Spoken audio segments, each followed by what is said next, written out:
Hello, welcome to my channel. Today we are talking about the story of Adidas and Puma, which is very interesting. Stay with me until the end of the video. Adidas was recognized as one of the most expensive companies in the world in 2019, with a value equal to more than $20 billion and 55,000 employees. But before this brand became what it is today, it was started by two brothers and started from a laundry room. Two brothers who separated due to a misunderstanding, one launched Adidas and the other launched Puma. Two brothers with one dream world. The story of Adidas begins in one of the German cities after the First World War. Adolf and Rudolf Dassler were two brothers from an ordinary family. Their father Christoph worked in a shoe factory and their mother Pauline owned a laundry. Rudolf sometimes went to the shoe factory after school to help his father and worked. Adolf Dassler in his youth. With the outbreak of World War I, both brothers joined the army and left home. When they returned from the war, their lives changed. Adolf returned to his hometown and Rudolf went to a nearby town. Adolf borrowed his mother's laundry to make shoes, and Rudolf, who had become a manager in a porcelain and ceramic workshop, decided to return and help his brother start a honest business helps. Two brothers worked together and both worked hard. The days after the war were difficult days. In those days, you couldn't even trust the current of electricity and make shoes safely. To start their electrical devices, they would sit on the pedals and pedal on the generators so that they won't be left behind. Smart first move.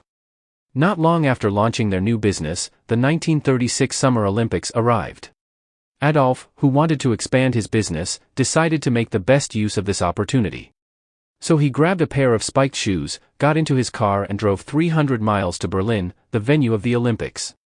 He went to coach Jesse Owens and insisted that Jesse wear Dassler Brothers Shoe Factory shoes during the race. Coach Jesse in.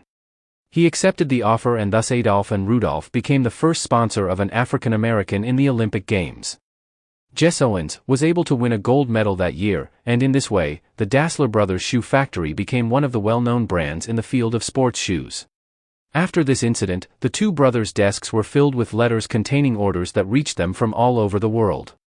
All was well, and sales reached 200,000 pairs of shoes a year, until World War II broke out. Jesse Owens and the Dassler brothers stilettos. A devastating misunderstanding. With the start of World War II, the war between the two brothers started slowly. Differences increased and the situation between them worsened until they reached a fateful point. On one of the days of the war, when the Allied bombs landed on the city of Doe Brothers and people had to go to the shelter. Rudolf and his family arrived at the shelter earlier than Adolf and his wife. Adolf, who later arrived at the shelter, protested and upset about the bombers and what was going on, which has caused misunderstanding and puts an end to their fraternal relationship. He says, "The heads and heads of these bastards have been found." Rudolf takes this word to himself and his family, while it seems that Adolf meant his allies and their bombs. With this sentence, Rudolf takes Adolf's grudge to heart. So that when the Americans asked him to cooperate with SS is accused and arrested, he insists that Adolf framed him and handed him over to the Americans. With the occurrence of these events in 1947, the relationship between these two brothers ended, but not the war between them. Rudolf Dassler and Adolf Dassler. Rudolf became the founder of Puma. If you didn't know until today, it's time to know that the brand Puma was founded by Rudolf, who was also called Rudy, after separating from his brother. Puma's name was originally based on the abbreviation of Rudolf's name Rudy, Ruda, and later became Puma.